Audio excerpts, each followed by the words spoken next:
हरियाणा के एक बीजेपी नेता हैं, मंत्री हैं, अनिल विज। हरियाणा के लोग तो उनको जानते ही हैं, बाकी बाहर अन्य राज्यों के वो लोग जिनको राजनीति में दिलचस्पी है वो भी उनको ज़रूर जानते हैं। पहले मनोहर लाल खट्टर मुख्यमंत्री थे, तब उनसे पटरी नहीं खाती थी।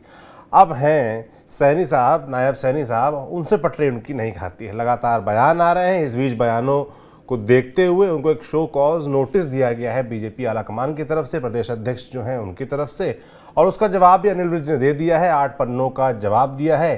तो इन जवाब में क्या है और पार्टी अनिल विज को लेकर क्या सोच रही है, इस बारे में बात करेंगे। बात करने के लिए हमारे साथ हमारे वरिष्ठ साथी जुड़ेंगे, मोहित मल्होत्रा जी। मोहित जी, क्या मामला क्या है? आखिर अनिल विज साहब को चैन क्यों नहीं पड़ता है? जब वो मनोहर लाल खट्टर के साथ थे तब भी नाराज रहते थे, बयान आते रहते थे। अब नायब सैनी हैं, उनसे भी उनको दिक्कत है। जो प्रदेश अध्यक्ष हैं भी, उनसे भी उनको दिक्कत है। चल क्या रहा, आखिर वो चाहते क्या है? देखिए, ये एक लंबी कहानी है। मतलब टुकड़ों में मैं आपको बताऊंगा कि कब कब और किस लेवल पे क्या विवाद है। जी। और अनिल विज साहब की नाराजगी ऐसी क्यों है कि वो दूर ही नहीं हो पा रही। भले ही उनको कारण बताओ नोटिस जारी कर दिया गया है पार्टी के द्वारा, लेकिन अभी भी वो सीधे तौर पे नाराज हैं। जो कि कल वो जब एयरपोर्ट पर पहुंचे थे, बेंगलोर गए हुए थे अपने किसी पर्सनल कार्यक्रम से, और जब वो बेंगलुरु से वापस लौटे, चंडीगढ़ इंटरनेशनल एयरपोर्ट पर लैंड हुए, तो मैंने ही उनसे एक दो सवाल किए। मैंने उनसे पूछा कि ये कहा जा रहा है कि सीएम नायब सैनी की सहमति से ही आपको कारण बताओ नोटिस दिया गया है। तो उनका कहना था कि किसकी सहमति पे दिया गया मुझे कोई फर्क नहीं पड़ता, मुझे ना तो इस बारे में पता है। लेकिन उन्होंने कहा कि मैं अपना जवाब जरूर दूंगा। लेकिन उन्होंने सीधे तौर पे कहा कि वो पार्टी हाईकमान को जवाब देंगे, यानी वो जो स्टेट लीडरशिप है जिसके अध्यक्ष है मोहनलाल बड़ोली, उनके कारण बताओ नोटिस का जवाब वो भेजेंगे ऊपर हाईकमान को। और आज उन्होंने 8 पन्नों का एक लंबा चौड़ा जवाब लिखकर भेजा है। जी। हालांकि उनका ये कहना है कि वो रात को बेंगलुरु से लौटे, ठंडे पानी से नहाए, उसके बाद खाना खाया, और उसके बाद उन्होंने जवाब लिखना शुरू किया। जो उनकी समझ में आया वो जवाब उन्होंने लिख दिया। लेकिन जो आपने एक पहला सवाल किया कि इस चिट्ठी में क्या है, तो ये 8 पन्नों का जो जवाबी चिट्ठी लिखी गई है, जी। इसमें किसी को कुछ नहीं पता क्या है। क्योंकि आज जब अंबाला में हमारे टीवी9 भारतवर्ष संवाददाता ने, वहां जो अंबाला के हमारे हैं, उन्होंने सवाल किया कि चिट्ठी में क्या है, तो उन्होंने सीधे तौर पे कहा कि नो मोर क्वेश्चंस, यानी उन्होंने सिर्फ अपनी बात रखी। और कोई ऐसी उन्होंने विवादित आज बयान भी नहीं दिया कि ये पूरा का पूरा मामला जो तूल पकड़ा हुआ है कहीं आगे ना बढ़ जाए। क्योंकि अब वो अगर अपना जवाब हाईकमान को भेज रहे हैं, और सीधे तौर पे वो ये सवाल भी उठा रहे थे कि ये जो चिट्ठी है, ये जो शो कॉज नोटिस उनको दिया गया, ये पहले मीडिया में जारी होता है और उनके पास 2 दिन बाद पहुंचता है। तो उस पर भी उन्होंने सवाल खड़े किए कि जी। पार्टी का कोई भी कम्युनिकेशन होता है, और इतने सीनियर लेवल का जब कम्युनिकेशन होता है कि पार्टी के प्रदेश अध्यक्ष प्रदेश की कैबिनेट के दूसरे नंबर के चेहरे वाले मंत्री को कोई नोटिस जारी कर रहे हैं, तो ये सीक्रेट कम्युनिकेशन था। ये उन तक डायरेक्ट आने की बजाय मीडिया में घूमकर पहुंचा, और उन्होंने भी सबसे पहले मीडिया के माध्यम से इसको पढ़ा। और उन्होंने कहा कि अब ये जांच पार्टी को करनी है कि किसने लीक किया और मीडिया में लीक करने के पीछे वजह क्या थी। चलिए, ये तो खैर शो कॉज नोटिस के जवाब की बात हुई। हमें नहीं पता इस वक्त उन्होंने क्या जवाब दिया, लेकिन उनके जो तेवर थे आज और कल शाम के और आज सुबह, जब वो अपने टी पॉइंट, जहां पर वो रोजाना आते हैं अपनी मित्र मंडली के साथ बैठकर चाय पीते हैं, वहां पर उन्होंने जो अपना बयान दिया उसमें उनकी तल्खी बरकरार थी। तो मुझे लगता है कि तल्ख भरे उन्होंने जवाब भेजे होंगे। लेकिन अब पार्टी हाईकमान इसको कैसे देखता है, तभी कुछ निकल कर आएगा। हमें उम्मीद थी कि शायद अनिल विज भी मीडिया में अपनी जो 8 पन्नों की चिट्ठी है जो उन्होंने केंद्रीय हाईकमान को लिखी है उसको जारी कर देंगे, अपनी बात रखेंगे, पर उन्होंने ऐसा नहीं किया और ना ही इससे जुड़े किसी सवाल का जवाब दिया है। तो मैं इसलिए भी आपको नहीं बता सकता कि उनकी चिट्ठी में क्या है। उन्होंने अपनी जेब से उस चिट्ठी के फटे हुए टुकड़े भी निकाल कर दिखाए। उन्होंने कहा चिट्ठी लिखी, उसके बाद उसकी एक कॉपी बंद लिफाफे में आलाकमान को भेजी और उचित तरीके से ईमेल के माध्यम से भी भेजी है, और वो चिट्ठी कहीं लीक ना हो इसके चलते अपनी जेब में वो फटे हुए टुकड़े चिट्ठी के लेके घूम रहे थे, और कहा कि इस चिट्ठी के फटे हुए जो टुकड़े हैं जो भेजने के बाद बच गए हैं मेरे पास, उसको भी मैं आपके हवाले कर दूंगा। यानी वो किसी भी हाल में अपना बयान, अपनी जो बातें उन्होंने स्पष्टीकरण दिया है उसको सामने नहीं आने देना चाहते। अब जो आपका दूसरा सवाल था कि नाराजगी क्यों है, तो नाराजगी जानने के लिए हमें जो हाल ही में हरियाणा लोकसभा, माफ कीजिएगा, हरियाणा विधानसभा चुनाव हुए हैं जी। उसमें जाना पड़ेगा, जहां पर अनिल विज की सीट एक तरह से फंसी हुई थी। हालांकि वो अनिल विज बीजेपी के वहां से मजबूत दावेदार थे, कांग्रेस का कैंडिडेट वहां से मजबूत नहीं था, लेकिन कांग्रेस की बागी और कांग्रेस के ही पूर्व चित्रा मंत्री सरवारा निर्मल जी। सिंह है, जो कि अंबाला सिटी से चुनाव लड़ रहे थे, और उनकी बेटी चित्रा सरवारा अंबाला कैंट से, उनको कांग्रेस ने टिकट नहीं दी, कांग्रेस की टिकट मांग रही थी, तो वो बागी हो गई और निर्दलीय होकर उन्होंने अपना पर्चा दाखिल कर दिया बहुत और टफ वहां फाइट पर थी। चुनाव लड़ना शुरू हो गई वो। तो इसके आगे की कहानी बड़ी दिलचस्प है। यहाँ पर अनिल विज ने वहां पर आकलन किया, क्योंकि उस वक्त भी वो प्रदेश में कैबिनेट मंत्री थे, हालांकि आचार संहिता लगी हुई थी और वो चुनाव में उतरे हुए थे, लेकिन फिर भी उनका जो रुतबा था वो बरकरार था। तो उन्होंने वहां पे ये एनालाइज किया, उनको ये लगा कि जो स्टेट मशीनरी है, जिसमें स्थानीय डीसी हैं जो कि उस वक्त अंबाला कैंट विधानसभा क्षेत्र के मुख्य चुनाव अधिकारी थे, और अन्य कुछ जो अफसर हैं वो कहीं ना कहीं चित्रा सरवारा का साथ दे रहे हैं। और दूसरा उनको ये शक हुआ, जिसको लेकर उन्होंने पीछे एक अपनी पोस्ट भी जारी की, उनको ये लगा कि वहां पर एक आशीष तायल नाम के कोषाध्यक्ष थे जिला बीजेपी के अंबाला मंडल के, उन्होंने उनकी तस्वीरें जारी की, जिसमें आशीष तायल के साथ जो लोग बीजेपी समर्थक बनकर दिखाई दे रहे हैं वो खड़े हुए दिखाई दिए चित्रा सरवारा के साथ उनके चुनाव प्रचार के दौरान। और आशीष तायल को उन्होंने गद्दार बताया, अपनी एक पोस्ट सोशल मीडिया पर डाली, और उसमें एक तरफ तो फोटो लगाया आशीष तायल का सीएम नायब सैनी के साथ, दूसरी तरफ फोटो लगाया आशीष तायल के। इस तरीके से वो सीएम नायब सैनी पे ही सवाल खड़े कर रहे थे कि उनके समर्थक मुझको हरवा रहे थे। जी, चित्रा सरवारा के साथ उनके समर्थक दिखाए। हालांकि आशीष तायल ने स्टेटमेंट दिया कि जब चुनाव होते हैं तो निचले स्तर का जो कार्यकर्ता है वो रोटेट करता रहता है, यानी आम आदमी पार्टी के कार्यकर्ता हमारी तरफ आ गए थे, बीजेपी के कार्यकर्ता कुछ कांग्रेस में चले गए, ऐसे ही बीजेपी के कुछ जूनियर कार्यकर्ता चित्रा सरवारा के साथ जाकर खड़े हो गए, ये उनका स्टेटमेंट था। लेकिन फिर भी अनिल विज को लगा कि उनके खिलाफ किसी बड़े नेता, हालांकि उन्होंने नाम नहीं लिया, नाम मैं यहाँ पर मैं भी नहीं लूंगा, लेकिन उनका इशारा आप समझिए, जो लगातार वो अपने तरीके से वो बयानबाजी करते हैं, उनका कहना था कि कोई बड़ा नेता इसके पीछे था और उनको हरवाना चाहता था। उन्होंने ये भी आरोप लगाया कि स्टेट मशीनरी और कुछ स्थानीय कार्यकर्ता बीजेपी के ही ये प्रयास कर रहे थे कि उनके चुनाव प्रचार में खून खराबा हो, किसी की जान चली जाए। उन्होंने कहा कि मेरी भी हत्या की साजिश रची गई, उनके चुनाव प्रचार में गड़बड़ी करने के आरोप उन्होंने लगाए। तो इन बातों को लेकर वो काफी नाराज थे, और इसके बाद वो चाह रहे थे कि जो मोहनलाल बडोली प्रदेश अध्यक्ष है वो ऐसे कार्यकर्ताओं और नेताओं पर कार्रवाई करे जिनके ऊपर अनिल विज आरोप लगा रहे थे कि वो चित्रा सरवारा के साथ खड़े थे, लेकिन 100 दिन में ऐसा नहीं हुआ। तो अब 100 दिन बीत गए, अनिल विज सब चाह रहे थे, और साथ ही जो वहां के स्थानीय अधिकारी थे उन पर भी अनिल विज चाह रहे थे, क्योंकि वो कह रहे थे कि मैं लिखकर पार्टी को दे चुका हूं कि इन सब लोगों ने मुझे हरवाने के लिए वहां पर काम किया है, तो इनके खिलाफ कार्रवाई की जाए। लेकिन कार्रवाई नहीं हुई, और जिसके बाद अनिल विज की नाराजगी फूटी, और उसके बाद एक के बाद एक बयान उनके सामने आए, जो कि आप और हम जानते ही हैं। जी बिल्कुल। मोहनलाल बड़ौली भी लगातार जो प्रदेश अध्यक्ष हैं वो भी उनके निशाने पर रहे। जिस तरीके से उन पर गैंगरेप का आरोप लगा था, उस पर उन्होंने सवाल खड़े करते हुए कहा कि उनको अपने पद से इस्तीफा दे देना चाहिए जब तक कि जांच नहीं हो जाती, मामला साफ नहीं हो जाता। एक महिलाओं की बैठक भी वो ले रहे थे, उस पर भी उन्होंने सवाल खड़े किए कि गैंगरेप का आरोपी कैसे। तो लगातार देखिए वो निशाने पर रहे हैं, प्रदेश अध्यक्ष हो चाहे सीएम हो, दोनों से ही पटरी नहीं खा रही है उनकी। देखिए, मोहनलाल बडोली को प्रदेश अध्यक्ष पीछे माना जाता है, उसके हाथ सबसे बड़ा नायब सैनी का था।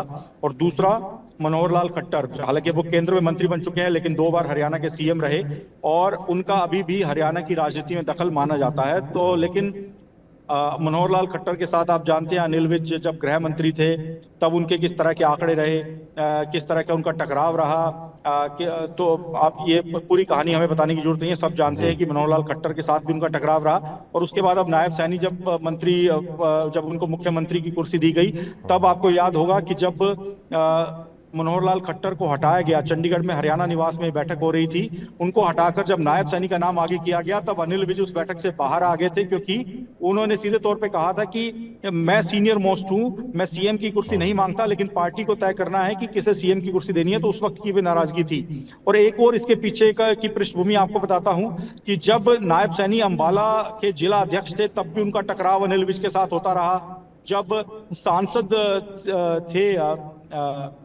नायब सैनी, तब भी उनका टकराव होता रहा। और अंबाला में जनता दरबार लगाने को लेकर भी अनिल विज नाराज रहे कि मैं यहाँ से जब विधायक हूँ, मंत्री हूँ, तो मेरे पैरेलल नायब सैनी उस वक्त कैसे अपना जनता दरबार लगा सकते हैं। तो इन बातों का टकराव पुराना था, लेकिन अभी जो ताजा टकराव यही है कि अनिल विज चाहते थे कि वहां पर खासतौर पर डीसी और अन्य कुछ अफसरों को हटाया जाए, क्योंकि उन्होंने चुनाव में सही तरीके से काम नहीं किया और वो चित्रा सरवारा का साथ दे रहे थे। ये अनिल विज को नाराजगी थी। लेकिन 100 दिन बीत गए, सरकार सरकार के, ऐसा नहीं हुआ, इस बात की नाराजगी थी।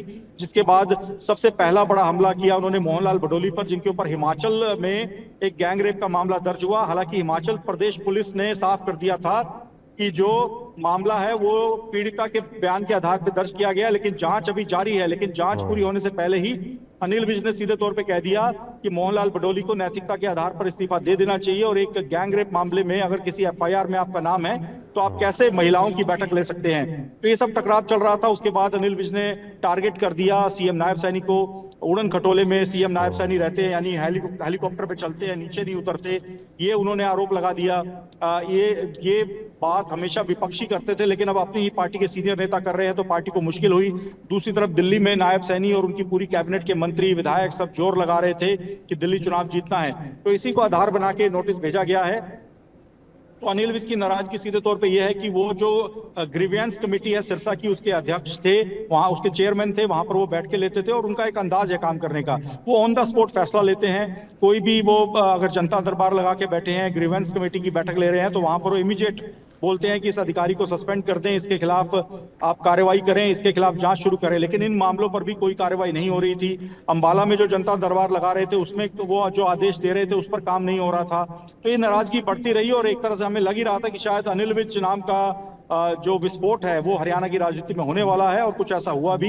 अनिल विज ने एक के बाद ऐसे स्टेटमेंट दिए जिसके बाद अब उनको ये कारण बताओ नोटिस नोटिस आ गया, नोटिस का जवाब भी दे दिया है मोहित जी। अब सवाल ये उठता है कि भविष्य क्या है अनिल विज का। अनिल विज जो लगातार दबाव बना रहे हैं, तो क्या जो हरियाणा यूनिट है या जो केंद्रीय आला कमान है वो उस दबाव को महसूस करेगा, जो वो डिमांड्स लगातार कर रहे हैं वो पूरी होंगी, या फिर जो दूसरा पक्ष है कि लगातार ये जो दबाव बनाया जा रहा है उससे उनका नुकसान भी हो सकता है, जिस तरीके से उनके बयान आ रहे हैं पार्टी विरोध में, सीएम और प्रदेश अध्यक्ष दोनों के विरोध में, वो उनकी कुर्सी छीन भी सकता है। क्या लगता है भविष्य क्या होगा? देखिए, मुझे लगता नहीं है कि अनिल विज का दबाव या फिर वो जो उनको शायद लगा हो कि ये स्टेटमेंट दूंगा तो शायद उनका दबाव बनेगा, ऐसा नहीं है। आप अगर उस नोटिस को पढ़ेंगे, जो उनको कारण बताओ नोटिस दिया गया है, तो उसमें सीधे तौर पे लिखा है कि बीजेपी के राष्ट्रीय अध्यक्ष जेपी नड्डा के निर्देश के मुताबिक, यानी पूरा मामला हाईकमान की नॉलेज में है कि, और उन्हीं से जो एक तरह से अप्रूवल लेकर ही ये कारण बताओ नोटिस जारी किया गया है। तो अनिल विज इसके बाद अब हम जो देखते हैं कि अनिल विज एक तरह से काफी खुले मन से बात करने वाले नेता है, खुलकर कुछ भी बोलते हैं, कोई भी बयान देते हैं। आज वो चुप थे, उन्होंने ना तो सीएम नायब सैनी, ना ही मोहनलाल भडोली जो प्रदेश अध्यक्ष हैं उनके खिलाफ कोई बयान दिया, ना ही कोई उन्होंने ऐसी बात कही। उन्होंने कहा कि अपने नोटिस का जवाब भेज दिया है, हर बात का जवाब लिखा है, जो रह गई होगी अगर और कोई जवाब मांगा जाएगा वो मैं दूंगा। तो मुझे लगता है कि इस बार अनिल विज कहीं ना कहीं बैकफुट पर है। वो दबाव जो अक्सर वो दिखाते रहे हैं, कई बार कैबिनेट की बैठकों में नहीं गए। मनोहर लाल खट्टर के टाइम भी ऐसा हमने देखा, जो महत्वपूर्ण बैठकें होती थी कैबिनेट की, उससे वो अलग रहते थे, नाराजगी दिखाने के लिए पार्टी के कार्यक्रमों में शामिल नहीं होते थे। इस तरह की नाराजगी वो अक्सर दिखाते रहे हैं। लेकिन इस बार पार्टी ने पूरी तैयारी कर ली है, एक संदेश ये देना है, क्योंकि इस वक्त नायब सैनी से कई सीनियर जो नेता है वो बतौर कैबिनेट मंत्री हरियाणा कैबिनेट में मौजूद हैं। तो अगर इस तरह का जो अनुशासन का पालन इस तरह से सीनियर मंत्री अनिल विज नहीं करेंगे, पार्टी लाइन से हटकर बयान देंगे, और उसके बाद वो भी दिल्ली चुनाव के वक्त, तो पार्टी चाहती है एक संदेश जाए कि आगे से इस तरह की कोई बात ना हो। अगर कोई बात किसी को करनी भी है तो पार्टी प्लेटफॉर्म पर हो, ना कि इस तरह से खुलेआम कोई बयान दे, अपने ही प्रदेश अध्यक्ष और सीएम के लिए मुश्किलें खड़ी कर दे, जो बात विपक्षी कह रहे हैं वही आप कहने लग जाएं। तो पार्टी एक संदेश देना चाहती है, इसी वजह से जेपी नड्डा की जानकारी के बाद ये कारण बताओ नोटिस जारी किया गया है। अब इस नोटिस के जवाब के बाद पार्टी क्या करती है, क्या अनिल विज को चेतावनी दी जाती है, क्या उस चेतावनी के बाद वो सुधर जाएंगे, वो इस तरह की बातें नहीं करेंगे, ये भी देखने वाली बात होगी। एक चर्चा ये भी है कि शायद अनिल विज से मंत्री पद वापस लिया जा सकता है, और ये भी संभव है कि आने वाले दिनों में उनको एक तरह से मार्गदर्शक मंडल के तौर पे उनको पार्टी में जगह तो रहेगी, क्योंकि पार्टी के सीनियर नेता है। एक वक्त ऐसा भी था जब हरियाणा में 1 या 2 बीजेपी के विधायक होते थे और उसमें अनिल विज का नाम था, तो उनको पार्टी से दूर करना भी पार्टी के लिए काफी मुश्किल भरा रहेगा। लेकिन अभी पार्टी चाहती है कि उनको किस तरह से चुप कराया जाए। इसी वजह से आप देखिए अंबाला के जो डीसी हैं उनका ट्रांसफर कर दिया गया। जो 1-2 आदेश अनिल विज ने दिए थे जिनके ऊपर कोई काम नहीं हुआ था, उस पर कार्रवाई करने के निर्देश दिए गए हैं। जिस बीजेपी नेता की मैं बात कर रहा था, आशीष तायल अंबाला के, उनको पार्टी ने कोषाध्यक्ष के पद से हटा दिया है। तो इस तरह के कई फैसले पार्टी ने लिए हैं कि अनिल विज किसी तरह से मगर मोदी जी, आप जो कह रहे हैं कि एक कड़ा संदेश देने का प्रयास भी किया जाएगा आलाकमान की तरफ से, और एक तरफ दूसरी तरफ अनिल विज हैं जो लंबे समय से एक सपना पाले हुए हैं मुख्यमंत्री कुर्सी का, तो जब उनको अगर एक कड़ा संदेश देने के लिए मान लीजिए उनसे मंत्री पद छीना जाता है, वो जब मंत्री पद के साथ इतने बागी हैं तो बिना मंत्री पद के कितने बागी होंगे, ये भी तो पार्टी सोचेगी। देखिए, काफी मुश्किल रहेगा पार्टी के लिए भी और अनिल विज के लिए भी, क्योंकि अनिल विज सीनियोरिटी के हिसाब से इस वक्त सबसे वरिष्ठ नेता हैं पार्टी के।